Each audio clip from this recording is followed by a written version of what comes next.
Hey guys, it's Beaver. So, we are vigilantly seeking justice for Miss Olivia Jansen. And part of that is not only holding her father and this monster that considers herself a mother and a stepmother, which she's just more like a monster. But seeking justice for Olivia goes a little bit deeper than that because there were agencies that an agency that failed this child. So this came out today. Judge denies release of 533-page case file on Olivia Jansen to the public. I'm sorry, guys, I'm winded. I'm very mad. I'm very mad about this. Why won't they release it? They could redact information like sibling information, sensitive information, anything that would compromise anything. They could redact. There's no reason for them not to release it. There's something. I don't care. You will not convince me otherwise. There is an egregious reason they're not releasing these. Let's just read. Guys, I'm real mad. I'm pig mad. This case it could have been avoided. This baby should be alive, and she's not. A Wyandotte County, Kansas judge ruled Tuesday that the large case file compiled with the case of Olivia Ann Jansen will not be released to the public. Let's see. Children and Family Services file Olivia case. Both the prosecution and defense make motion to block release to the public. Oh, I know they did. Because guess what? It's deeper than this kid. It's a lot deeper than Olivia. But unfortunately, she is the one that has suffered the most. She is the one that has suffered the most while these knuckleheads hide behind their computers and their pencil pushing and their felonious BS jobs at the DCFS. I may even have to redo this. I'm so mad. Jansen, 3, was found beaten to death and abandoned in a shallow grave in July. Her father, Howard Jansen III, and his girlfriend, Jacqueline Kirkpatrick, were charged with murder in her death.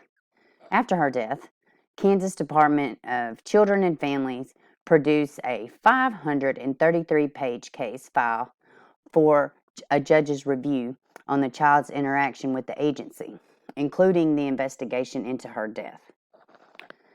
9 News and other media outlets filed open record requests for copies of the full case after her death. Yeah, okay. The case summary released last month shows 2 calls to DCF regarding Olivia's well-being.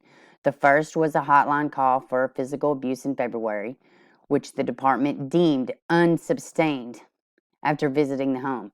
Now, this home was a trash dump, just so we're all clear. It was a dump, and there were other children living there. The case summary said when the report of physical abuse was made, DCF responded the same day.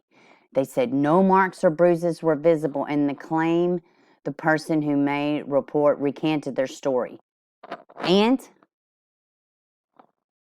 the second report in this case summary was made on June 22nd about concerns of drug use in the home.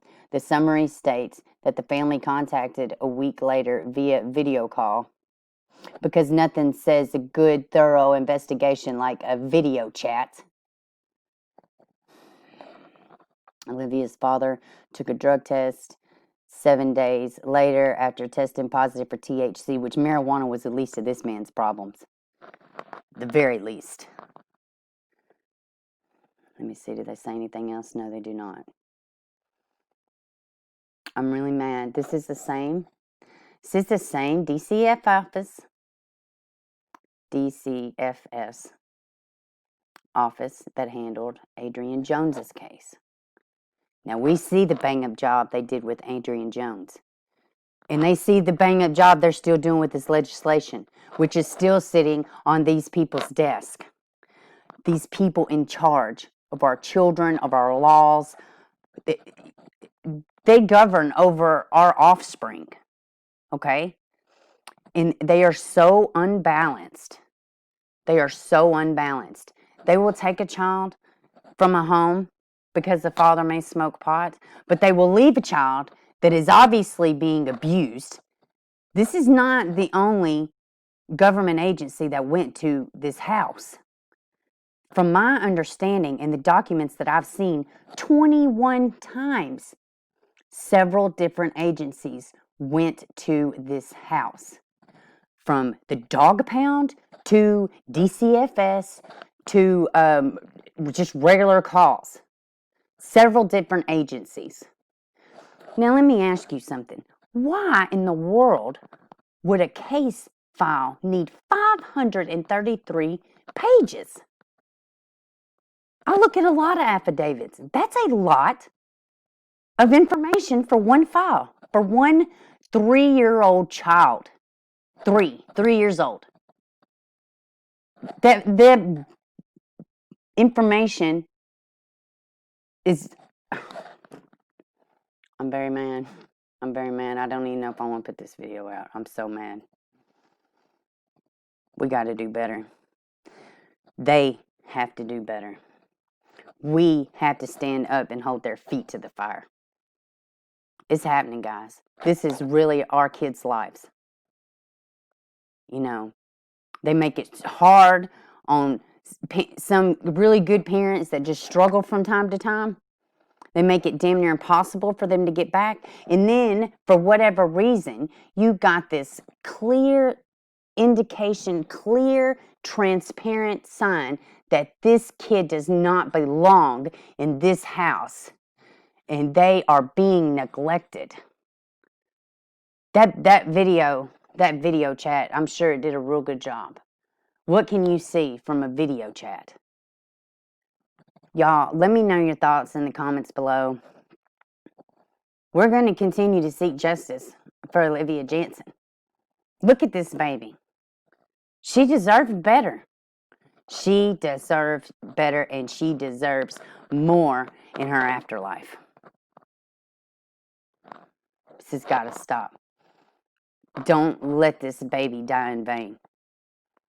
We need to reform these agencies completely. Completely.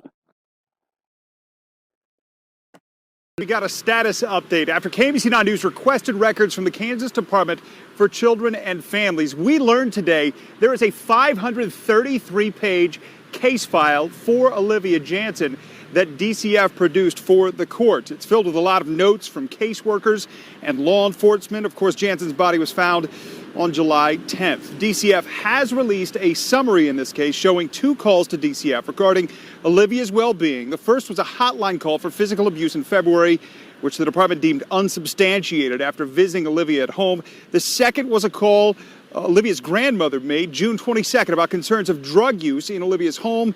The summary states the family was contacted a week later via video call while they were out of town. Now, Olivia's father did take a drug test 7 days later and tested positive for THC. To this point, DCF has only released the summary of those records. A judge took it under advisement today whether or not he will allow the full 533 pages in this case to be released to the public. He was going to do that within the next couple of weeks. Rule on that decision.